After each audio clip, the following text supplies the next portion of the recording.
अब आज वाली क्लास में भी एग्जैक्टली सेम प्रोसेस करेंगे फॉलो।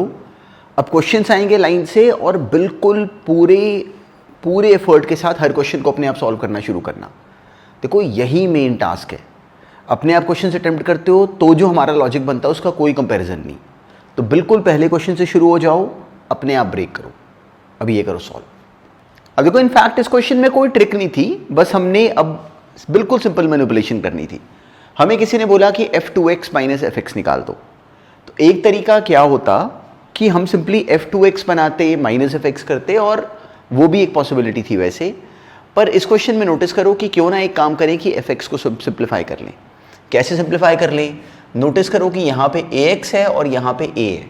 तो क्या हमें दिखता है कि अगर हम r2 को r2 minus x times of r1 कर दें तो यहाँ 0 क्रिएट हो जाता, और ऐसे यहाँ पे ax स्क्वायर है, यहाँ पे ax है। तो अगर हम r3 को r3 minus x times of r2 कर दें तो यहाँ भी 0 क्रिएट हो जाता। तो एक्चुअली इस क्वेश्चन में हमें करना क्या था? सिंपली बस दो टर्म्स को सिंप्लीफाई कर लिया, अपने दो जीरोस क्रिएट कर लिए। अब देखो यही जीरो क्रिएट करने के और भी बहुत सारे तरीके थे, पर हमें दिख रहा था कि ये काम तो यहाँ पे 1 सेकंड में हो रहा है बहुत ईजिली। डायरेक्टली हमने मैनिपुलेट करा, करते ही दो जीरोस क्रिएट हुए, साथ में यहाँ पे 0 एक्स्ट्रा आ गया। तो कोई ट्रबल ही नहीं, सिंपली हमने इसको एक्सपैंड करा, वो आ गया a into a plus x का होल स्क्वायर। तो f ऑफ x ये है, तो f ऑफ 2x कितना हो जाता? a into a plus 2x का होल स्क्वायर। तो टर्म क्या बन गई? Simply a into a plus 2x का होल स्क्वायर माइनस, तो यहाँ पे साथ में बाहर हमारे पास टर्म क्या बनी? Simply a into a plus x का होल स्क्वायर और आगे 0। तो हमारी टर्म क्या बनती? a into a plus 2x का whole square, f of 2x था, minus a into a plus x का होल स्क्वायर। वो सिंपली क्या बन जाता? a into a plus x, simply मेरी टर्म आ जाती ये a common, a plus 2x का whole square minus a plus x का होल स्क्वायर। वो आ गया a plus 2x plus a plus x, मतलब 2a plus 3x into a plus 2x minus this which is 2x minus x which is x। एक a बाहर था, तो मेरी टर्म बच जाती ax into 2a plus 3x। यहाँ term उल्टी लिखी हुई है, 2x यहाँ पे आना है, x यहाँ पे आना है, तो बस इस माइनर से मिस्टेक को मत करना, ये बननी चाहिए थी टर्म। तो बहुत सिंपल क्वेश्चन था, बस हम लोगों ने इसको लॉजिकली राइट करना था। तो ये बन गया a plus 2x minus a minus x, और a plus 2x plus a plus x, वो सेम ही बनेगा। तो डायरेक्टली अपना आंसर ये बन जाता। तो देखो कितना सिंपल क्वेश्चन था, बस हमने इसमें मूव राइट तरीके से करना था। ये भी बोर्ड में आया हुआ है, पर देखो कोई स्किल नहीं था। जब हमें एक बार जीरो बनाने वाली बात समझ में आ जाए और हम लोग की डायरेक्शन राइट हो जाए, फिर हमें दिखता है कि जो भी क्वेश्चन पूछा जाएगा वो बहुत सिंपल होगा। अब नेक्स्ट करो। बिल्कुल सिंपल क्वेश्चन था, कोई ट्रिक नहीं थी। हमें डायरेक्टली दिखता है कि अगर हम इन दोनों कॉलम्स को अगर सब्ट्रैक्ट कर दें तो क्या होता है? x minus P, P minus x और 0। तो हमें दिखता है कि एक सेकंड में x minus P simply c1 को c1 माइनस c2 करते ही सिंपली वो बाहर कॉमन आ जाता। तो x माइनस पी हमने कॉमन ले लिया, यहाँ बना 1, यहाँ माइनस 1, यहाँ 0। तो हमारी डायरेक्शन बिल्कुल राइट हो गई। अब मेरा टारगेट क्या है? एक 0 और बनाने का। वो साफ साफ बन रहा है, r2 को चेंज कर दो r2 प्लस r1, तो यहाँ 0 बन गया। जैसे ही हमने एक कॉलम में 2 0 बना लिए, फिर अब फटाफट एक्सपैंड कर दो। क्या बनता है? x into X plus P minus Q into 2q। Directly term आ गई अपनी जो हमने प्रूव करनी थी। तो बिल्कुल सिंपल क्वेश्चन था और बिल्कुल हमें राइट तरीके से प्रोसीड करना चाहिए था। इस क्वेश्चन में देखो करा क्या, सिंपली हमने शुरू में ये बात बिल्कुल पकड़ ली कि x माइनस पी किस तरीके से क्रिएट होता। जैसे हमने वाली बात जज करी, उसके बाद इस क्वेश्चन में कोई ट्रिक थी ही नहीं। तो it was a very straight forward question और राइट तरीके से ईजिली होना चाहिए था। अब नेक्स्ट करो। बिल्कुल स्ट्रेट फॉरवर्ड सा पैटर्न था, पर देखो हम लोग का मेथड क्या होता। हमें क्लियरिटी है कि जब r की वैल्यूज उसमें हम डिफरेंट डालते रहते, तो जो सेकंड कॉलम और थर्ड कॉलम है डिटर्मिनेंट्स कितने बनते हैं ये सोचो कि हमारे सामने ये n डिटर्मिनेंट्स लिखे हुए हैं। तो उन n डिटर्मिनेंट्स में हमें दिखता है कि जो केवल पहला वाला कॉलम है, केवल वहाँ पे टर्म्स चेंज कर रही हैं। सेकंड कॉलम और थर्ड कॉलम तो सेम है, वो तो कॉन्स्टेंट्स हैं। तो जब हम इन सबको ऐड करेंगे तो दिस इज इक्वलेंट टू कि जो एक डिटर्मिनेंट बनेगा उसमें सेकंड कॉलम और थर्ड कॉलम तो यही रहेगा। ये दोनों तो क्लियर एज इट इज आ जाते, बस केवल फर्स्ट कॉलम में टर्म्स ऐड होती। तो ये इक्वलेंट टू क्या हो गया? समेशन ऑफ r, ये हो गया समेशन ऑफ 2r माइनस 1 और नीचे summation of 3r minus 2। Simply बस इसी में टर्म्स ऐड होती। अब ये हम जानते थे ये समेशन r कितना होता है? n into n plus 1/2। Summation of 2r minus 1 करो, वो AP है, वो सिंपली आ जाती है n स्क्वायर। 3r माइनस 2 वो भी एक AP है, उसका भी समेशन करा, वो सेम आ जाता है n into 3n minus 1/2। A P के हमने एन टर्म्स का सम करना है, वो भी हम जनरेट कर सकते थे, सिंपली n इंटू 3n-1/2। तो इससे हुआ क्या कि हमें दिखा कि ये बनाने के बाद दो कॉलम्स एग्जैक्टली सेम आ गए, तो आंसर कितना हो गया 0। तो बहुत सिंपल सा क्वेश्चन था, पर अब देखो ये बिल्कुल उसी पॉइंट का फिर से रेपिटेशन था जो हमने पहले करा हुआ था। अब नेक्स्ट करो, बिल्कुल सिंपल फॉर्मेट था, हमें कहा गया सॉल्व फॉर x। तो हमने सबसे पहले क्या करा कि ट्रैक करा कि किस तरीके से इसको एक्सपैंड करें ताकि कि फॉर्मेट तो उसका सिंपल सा बने। तो मैं दिखा कि अगर तीनों को ऐड कर लें तो ऐड करते ही आर वी एबल टू सी कि a + x, a - x सब में ऐसे ही हो रहा है। तो सिंपली अगर हमने c1 को मान लो चेंज कर लिया c1 + c2 + c3 में, मान लो अगर सिंपली हमने c1 को चेंज कर लिया c1 + c2 + c3 में, उसका फ़ायदा क्या, 3a - x बना, वो बाहर कॉमन आ गया। जैसे सिचुएशन ये आ गई तो अब ये हमारे कंट्रोल में आ जाती है। 1 बन गए, 2 ज़ीरोज़ बना लो, बनाती हमें समझ में आया, टर्म एक्सपैंड कर लो, x क्या आ गया 0 और 3 है। तो बहुत सिंपल क्वेश्चन था, बस हमारी डायरेक्शन राइट होनी चाहिए थी। अब देखो हमने कितने सारे क्वेश्चंस करे पिछले 2-3 क्लासेस से, हम लोग एग्जैक्टली सेम पॉइंट पे कितनी सारी वैरायटी ऑफ क्वेश्चंस फेस कर रहे हैं, पर एक्चुअली इन सब बातों के पता होने के बाद भी बहुत सारे हिडन पॉइंट्स और हैं जो कि बहुत काम के हैं। तो अब उनको नोटिस करते हैं। हमने प्रॉपर्टीज़ पे कितना सारा काम करा, तो जो वैरायटी प्रॉपर्टीज़ में करी यही चाहिए। अब कोई नया क्वेश्चन आएगा तो मैं इसको बिल्कुल उन्हीं बातों से सोचूंगा जो हमने पिछले दिनों क्वेश्चंस में करी, पर उसके अलावा कुछ 2-3 पॉइंट्स हैं जो कि बहुत काम के हैं, उनको ध्यान में रखना। तो उनमें से जो पहला पॉइंट है वो ये नोटिस करो, पहले बस ये ऑब्जर्व करो। अब देखो इसमें जो काम की बात थी वो इस क्वेश्चन में भी अभी सही से नहीं विजिबल। क्या होता है कि वो हमें ये डिटर्मिनेंट दे देते हैं।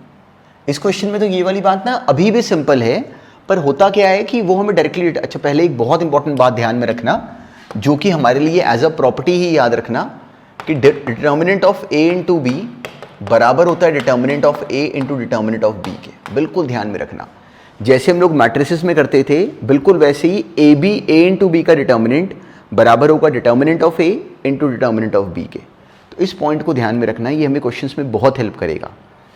तो अब एक बात नोटिस करो, हमसे कहा गया कि ABC, BCA, CAB डिटर्मिनेंट का स्क्वायर को प्रूव करो कि ये है। तो एक थॉट हमारे माइंड में क्या आता कि हम सिंपली इसको सॉल्व करने लग जाते, ABC, BCA, CAB, इसको मल्टीप्लाई करते इस अगले डिटर्मिनेंट के साथ, ABC, BCA और CAB। क्या करते हैं, बिल्कुल जैसे हम मल्टीप्लिकेशन करना जानते हैं सेम टास्क है। तो जो नया डिटर्मिनेंट बनता है उसकी इस पोजीशन पे कौन सी टर्म आती, a² + b² + c², यहाँ पे आ जाता है a² + b² + c²। ऐसे यहाँ पे टर्म क्या आती, ba + bc + c² and so on. जैसे मैट्रिसेस का मल्टीप्लिकेशन करते हैं सेम तरीके से डिटर्मिनेंट्स का मल्टीप्लिकेशन करना है, इसको ध्यान में रखना। जैसे मैट्रिसेस का मल्टीप्लिकेशन करते थे वैसे ही डिटर्मिनेंट्स का मल्टीप्लिकेशन करेंगे। क्यों, क्योंकि ab का डिटर्मिनेंट का आंसर वही आता है जो कि determinant a into determinant b है। पर ये वाला सवाल एक्चुअली और किसी पॉइंट पे बेस्ड है जो कि बहुत काम का है, इसको नोटिस करना। जो डिटर्मिनेंट यहाँ पे अकेला हमें गिवन था ABC, BCA, CAB, अगर नोटिस करो तो जो BC - a² है, क्या हमें दिखता है कि वो इस पोजीशन A का एक्चुअली कोफैक्टर है। इस पोजीशन A का कोफैक्टर क्या बनता, BC - a²। ऐसे ही जो CA - b² है वो एक्चुअली इस पोजीशन का कोफैक्टर है। इसका माइनर कितना बनता, b² - ac, तो इसका कोफैक्टर कितना हो जाता, ac - b² and so on. तो आर वी एबल टू सी कि जो डिटर्मिनेंट यहाँ पे हमें दिया गया है वो अगर डिटर्मिनेंट a है, अगर ये डिटर्मिनेंट a है तो जो ये बोला गया है ये डिटर्मिनेंट ऑफ एडजॉइंट a है। और याद करो कि हमने ये बात पहले करी थी कि एडजॉइंट a का जो डिटर्मिनेंट होगा वो बराबर होगा for a 3/3 matrix determinant a की पावर 3 - 1 मतलब उसका स्क्वायर। तो क्या हमें दिखता है कि डायरेक्टली ये प्रॉपर्टी यहाँ पे अप्लाई हो गई। जो हमें यहाँ पे डिटर्मिनेंट 1 गिवन है वो एक्चुअली इसके कोफैक्टर्स का डिटर्मिनेंट है, सिंपली इस डिटर्मिनेंट के कोफैक्टर्स का डिटर्मिनेंट है। तो वो क्या बना एक्चुअली इसका एडजॉइंट, और एडजॉइंट का डिटर्मिनेंट कितना होगा इस केस में, डिटर्मिनेंट a की पावर 2, 3 - 1। याद करो हमने फॉर्मूला डेवलप करा था। अब तब हमने उस फॉर्मूले का प्रूफ छोड़ा था, a इंटू एडजॉइंट a बराबर था determinant a into I n के। अब नोटिस करना ये point, a into adjoint a बराबर था determinant a into I n के। तो अगर हम दोनों तरफ अगर डिटर्मिनेंट ले लें अब नोटिस करना है ये पॉइंट। तो ये तो बराबर हो गया determinant A into determinant of adjoint A के। अब जब आई एन जो मैट्रिक्स है, जब हमने उसमें ये नंबर मल्टीप्लाई करा तो are we able to interpret कि वो हर एक रो में मल्टीप्लाई हो गया। अब ये नंबर हर रो के साथ जाके मल्टीप्लाई हुआ। जब उसका डिटर्मिनेंट करेंगे तो हमें दिखता है कि वो हर रो में से एक्चुअली कॉमन निकलेगा बाहर। तो जो बाहर बनता वो डिटर्मिनेंट ए की पावर n बन जाता। याद करो कि बिल्कुल पहली क्लास में डिटर्मिनेंट्स की हमने बिल्कुल सेम तरह का क्वेश्चन करा था। वहाँ से डायरेक्टली डिटर्मिनेंट एक नंबर है वो कैंसिल हो गया और हमें मिल गया कि डिटर्मिनेंट ऑफ ए जॉइंट ए बराबर है डिटर्मिनेंट ए की पावर n-1। तो फॉर ऑब्जेक्टिव क्वेश्चंस ये थॉट अपने माइंड में रखना। अब ये सोचो कि ये क्वेश्चन अगर आता और हमें डायरेक्टली कुछ प्रूव करने को दिया होता, ये ना बोला गया होता, बड़े इंटरेस्टिंग क्वेश्चंस बनते हैं इस बात पे। इस थॉट को माइंड में रखना, इस थॉट को माइंड में रखना। देखो पहली बार हमारे लिए बहुत शॉकिंग है कि ऐसा भी हो सकता है, लेकिन एक्चुअली बिल्कुल ऑब्जेक्टिव क्वेश्चंस में ये वो सारी गेम प्ले करते हैं और बहुत सिंपल। तो देखो मेरे को इसको हिंट कैसे लगता, साफ साफ दिखता है कि अब की बार कोई ऑपरेशन से बात नहीं बनेगी, बहुत ऑकवर्ड टर्म है। तो अब ये BC माइनस ए स्क्वायर कहीं ना कहीं टेम्प्ट करवाता है कि ये कहीं से कोफैक्टर वाली कहानी निकली।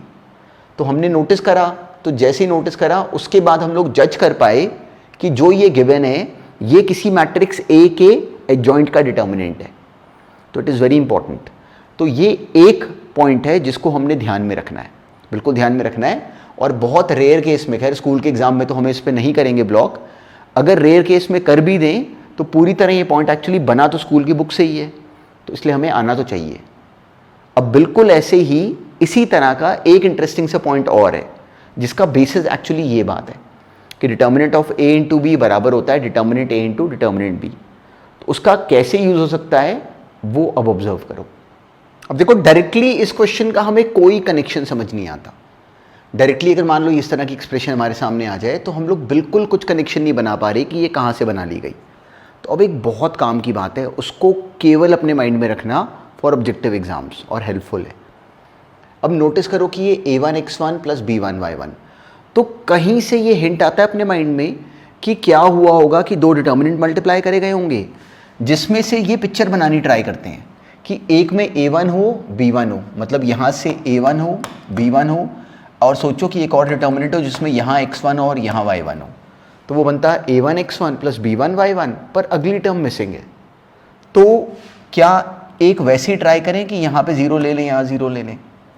अब अगर मान लो, अब नेक्स्ट को देखते हैं, a2x1 प्लस b2y1। तो अब एक्चुअली क्या होता है कि जब दो डिटर्मिनेंट्स मल्टीप्लाई होते हैं तो ये पोजीशन कैसे बनती है, सेकंड रो फर्स्ट कॉलम को लेके।